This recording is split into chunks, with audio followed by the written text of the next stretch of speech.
Everything here is airsoft. Nothing here is real, especially this thing with a big orange flash hider on it. Anyway, this is going to be the video where I'm going to turn this out of the box looking kind of cool thing with a horrible orange thing on the front of it into what my build is going to be. Now, I think I've got basically everything. Always with my builds, I will like, Charlie's here as well. I'm going to say hi, Charlie. Always with my builds, it'll start off with like, this is this, and this is this, and here's the plan. And then that always changes. So if this is not what it ends up like, I think this is going to be probably pretty close to what it is. With my like SMG PDW builds, I generally like to keep them as light and compact as possible. Hence me going for this pro version of the Maruyama SPC-9.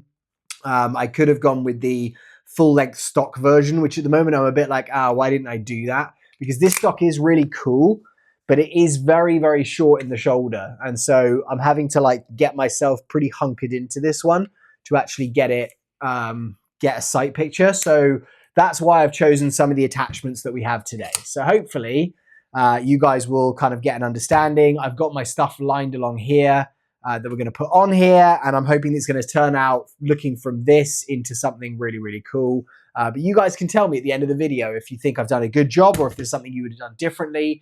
Because I always want to hear and I want the feedback. So to start with, we have to get this orange tip off. Now, if you watched the last video where I unboxed it, I kind of noticed already that this thing is very, very difficult in terms of just like screwing it with your hand. So I don't know if they've used thread lock on this. I don't know what has been used to put it on. I can't see any grub screws, which would be the big flare, because I don't want to start like removing it if there's a grub screw in place. It is plastic, so it does mean that if worse comes to worse, I could probably Dremel it off.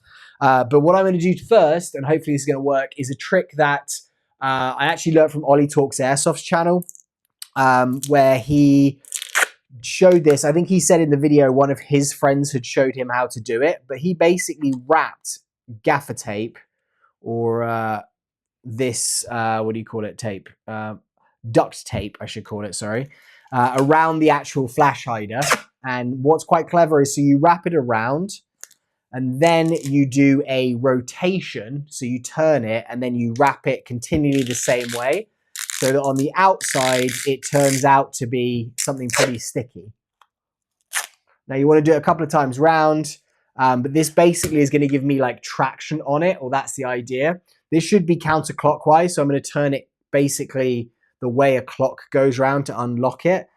Oh, and it worked. So that basically, for me guys, is a trick that probably works 75% of the time. It just means that you've got like traction on it, and this stickiness being on the outside just gives you enough force to push it, because a lot of the time when I'm like trying to grab it, a lot of my strength's going into like actually holding on and not having my hand slip. Whereas when this is just kind of like on there, that's just worked. So yeah, it looks like they Loctited it. Luckily, not too badly. The inner barrel does protrude slightly from where the threads are here. So just maybe bear that in mind depending on what you're going to do. This can go in the bin because I'm not going to need that at all. So what we're going to do is, that's step number one. What my next step to do is to remove this, which is the, which is going to be the grip. Now, to get this out, I think, be able to flick this down. Now, it looks like there might be something there which is holding it in place, i.e. there's like a little ridge at the back here. I'm going to see if I put this here and I like pop it out, because it looks like there's almost a catch, and that is kind of giving it some movement when I do that. Do it from the other side as well. Okay, there. So basically what I've done is I've put this Allen key or this hex key through this gap here, and then it has a little catch there, which I think probably if you had enough force, you could pull it up, but that almost allowed me just to jimmy it there and then get access to this, which is going to be the screw. I'm using this, which is this Mr. Tono T-wrench kind of set. I get a huge amount of comments on the channel about this. Like, oh, what is that wrench set? Can you send me a link to it? What is it? It's a Mr. Tono. I got it from Amazon here in the US. I don't know if it's available Amazon in the UK. I presume it would be. But weirdly, also people when they've seen it have said, "Hey, I've seen that on TikTok loads." So I'm not on TikTok that much other than just posting. I don't consume a lot there. But I think this is also shown on TikTok as like one of those, like ads that comes around and it's like, "Oh, get Mr. Tono's thing." But it's great. Normally I would be very reticent to buy anything if it's like a TikTok ad, because I'm like, okay, there's obviously a big markup here and they've done a big job to get it. They're trying to sell as many units as they can, so the quality is probably not that good, but this thing has been awesome. More again for like the torque that you can get, like the fact that I can now switch it to this format so that I can like turn it and actually get it long. It's kind of been a bit of a great addition where I don't need to keep going and getting different length Allen keys out. Okay, so this is going to be a pretty standard grip removal. I'm going to keep hold of this actual screw because that's what I'm going to need. It just has a nut that sits in that little recessed area, which I'm not going to lose, which just dropped out. But I have two options for this in terms of what I'm going to put on here. One of which is this, which is a Die-Frico Repro 3D print that I've done. It basically seems to be the same shape. They've even like copied the logo on here, which I don't think is great. But that is one option that I can put on here. And that's going to, I think, make it very vertical, which I do like the feel of. And then the other option is a real Magpul K2 Plus grip, which I had lying around from my haul prior to going to the UK. And this one is actually, again, super comfortable, less vertical, I would say. But it is definitely, it's just more comfortable, I think. Let me just test these out. It is, I do like how vertical this is on this one with the Die-Frico. But actually the angle, I think, for my wrist is actually better with this K2 Plus. So does it fit properly on the K2 Plus? Fits, but it's not great. It's definitely a little bit of like wiggle here, look. It's almost like it's impeded slightly on that too much. Same with this. So it's going to be one where it's like, I'm going to be putting it in. I'm going to go with the K2 Plus just because I've done a few Die-Frico ones recently and I like it a lot, but this is like a proper, full quality one. So we'll try with this and we'll hopefully make this one work. I just love the like rubberized texture on these. They're just really, really comfortable. Okay, there's another screw. We're going to leave that. We don't need that for now. Always use the screw that actually like comes with the replica because these aren't, real steel parts, even though they look a lot like them often. Okay, so we're going to put that flat. We're going to put this in here. And this is going to be the moment of truth where we see how this thing sits when it's on the actual replica. Because it does apparently take real steel AR grips. And, you can see that it does do that. But I would also say that it doesn't look like it's kind of like the most perfect setup. Because it did have that rocking that was going on. But that feels good. That feels solid. So I've just put that in. I probably will do a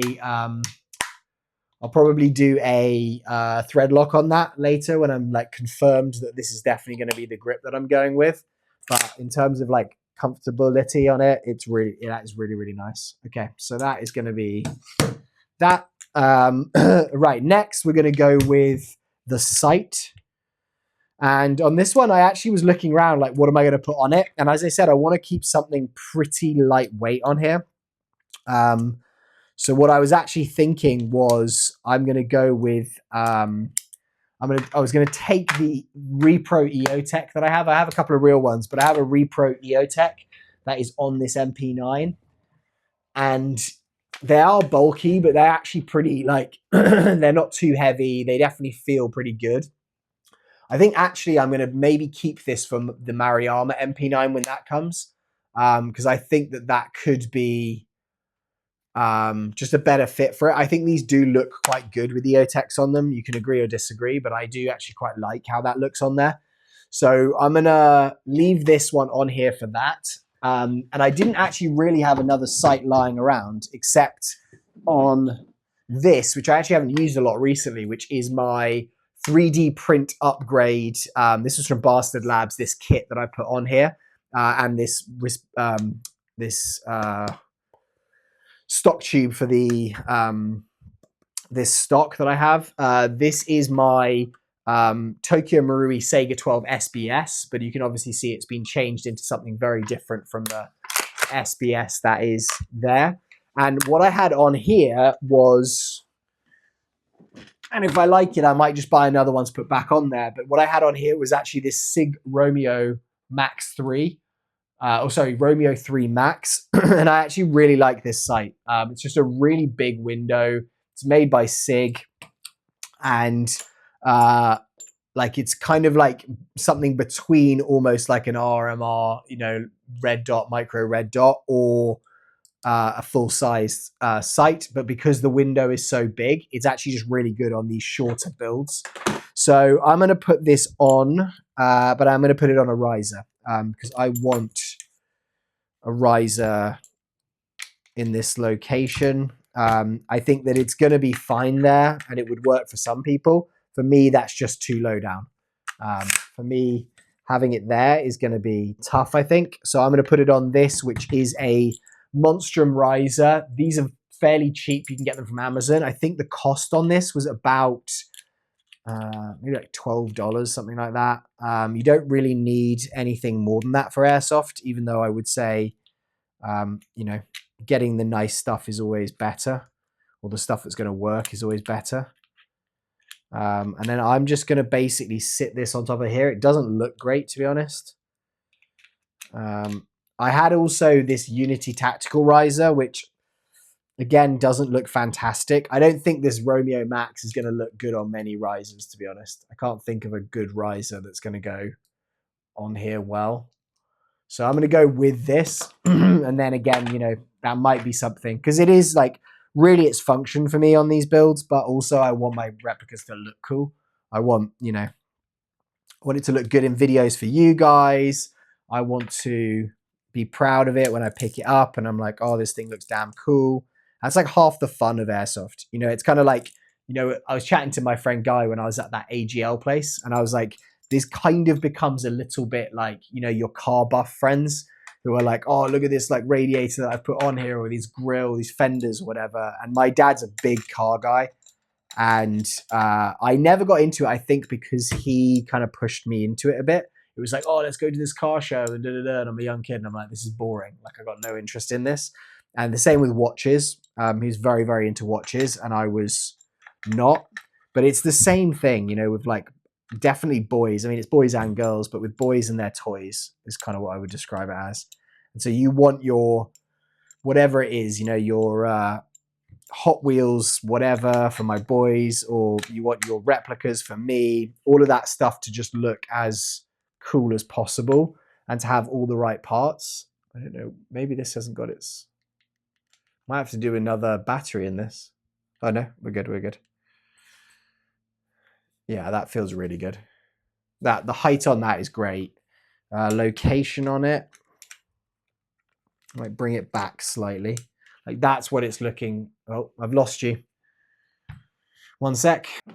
Okay, guys, sorry. I think the camera just overheated. It's got like the sun coming in from behind it. So hopefully that doesn't happen again, but I'm hoping that wasn't black screen for too long. Okay, anyway, so this is, I should just grab that while I was waiting. This is probably where I'm going to sit it. Charlie, what do you think, bud?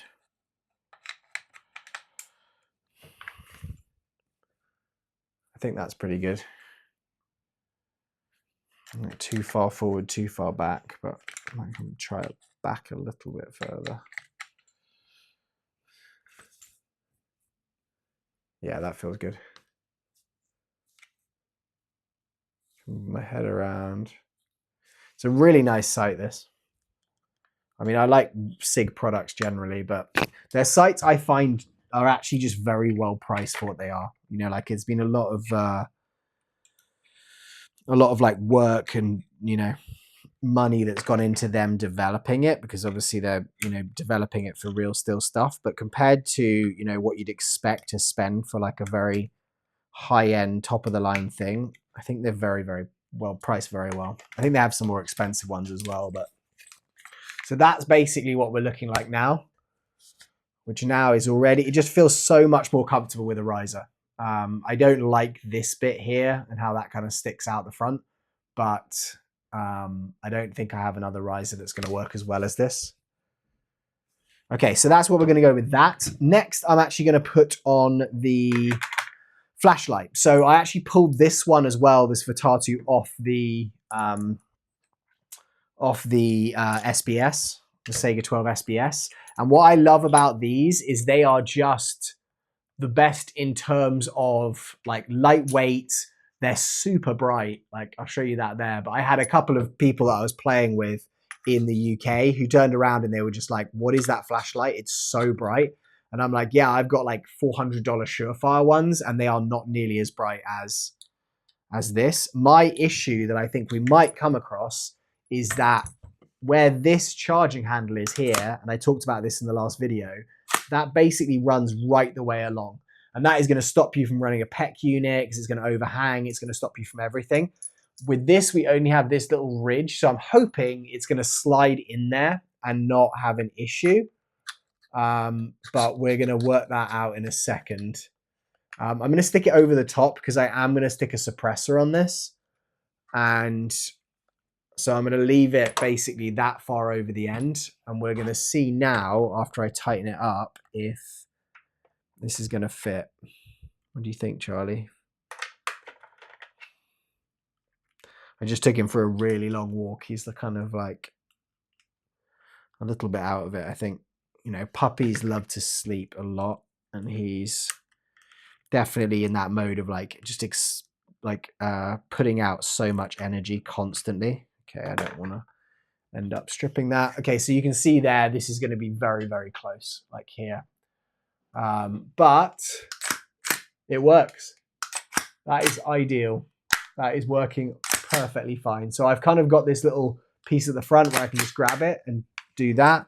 What's up, buddy? You okay?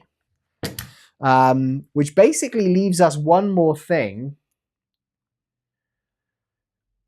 Leaves me one more thing to put on here, which is a suppressor. And this is actually probably the suppressor on the channel that has got the most attention. A lot of people are making comments about it. What is that suppressor? Is that smoke coming out the end of it? How do I get one of those? And what this is an e-shooter Smokey Flare.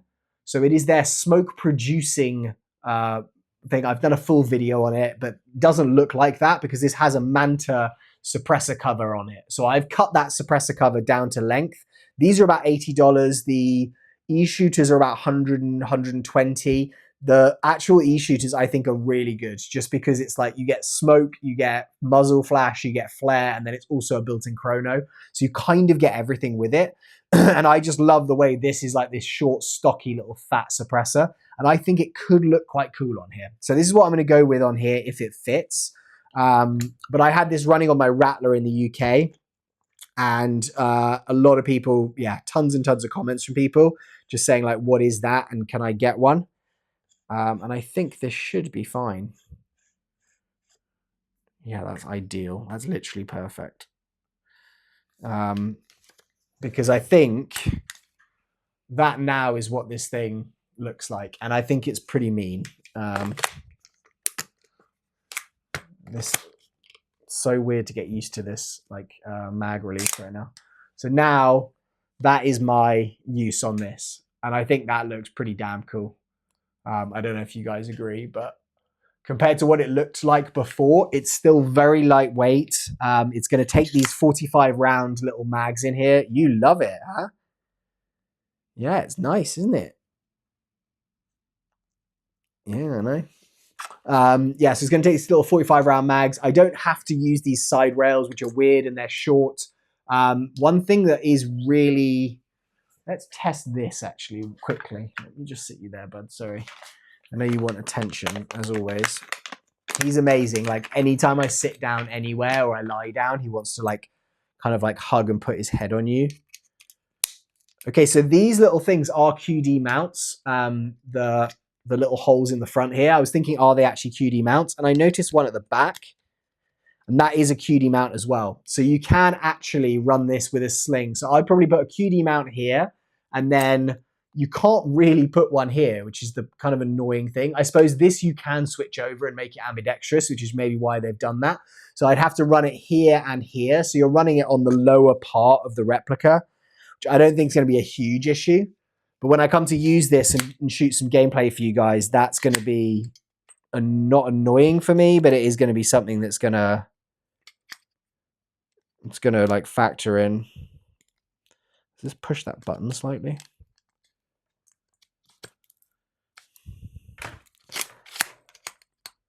Let me just look at this. Okay, so one thing to mention here is that where you use this QD sling point, you can see there the button which you push to basically like retract the stock back in. It gets depressed by the edge of this QD. So that's actually in there now. If I go to rip it, I can't rip it open now because the actual button is stuck. Okay, so that's now moving. So I can rip it open, and actually it does work. It's just right on that edge. So maybe what I'd have to do, it's metal, so it might just get worn in. But again, it's just like a little flaw there, which is kind of just annoying. But I do need to have a sling mount on here. So unless I put a sling mount here and then here, which maybe is a better way to do it, that's going to be something that needs to get worked out because that's now not really moving at all. Okay, guys, so that's probably about it for this build. Sorry, buddy. That's probably about it for this build. If you have any questions about it, please put it in the links down below. Again, give me feedback, guys. If you would do this differently, if you would put something, you want to sit on me? Is that what's happening? If you would do this differently, if you would change out one of these attachments on here and do it slightly your own way, I'd love to hear about it. I think the only thing for me right now is working out this riser. I don't really like how it looks, so I might try and find something that looks a bit different, or find like a red dot which has a built-in riser. You know what I think would be amazing on this is like an AEMS or something like that, an AIMS from Hollow Sun, which is very expensive to go and buy, but I do think that would look kind of awesome on this. So maybe that's something I'll look at doing. All right, guys, thank you so much for being here. Big love to everyone. If you have any questions, as I said, down below, and I'll see you tomorrow on the next video. Goodbye. Say bye, Charlie.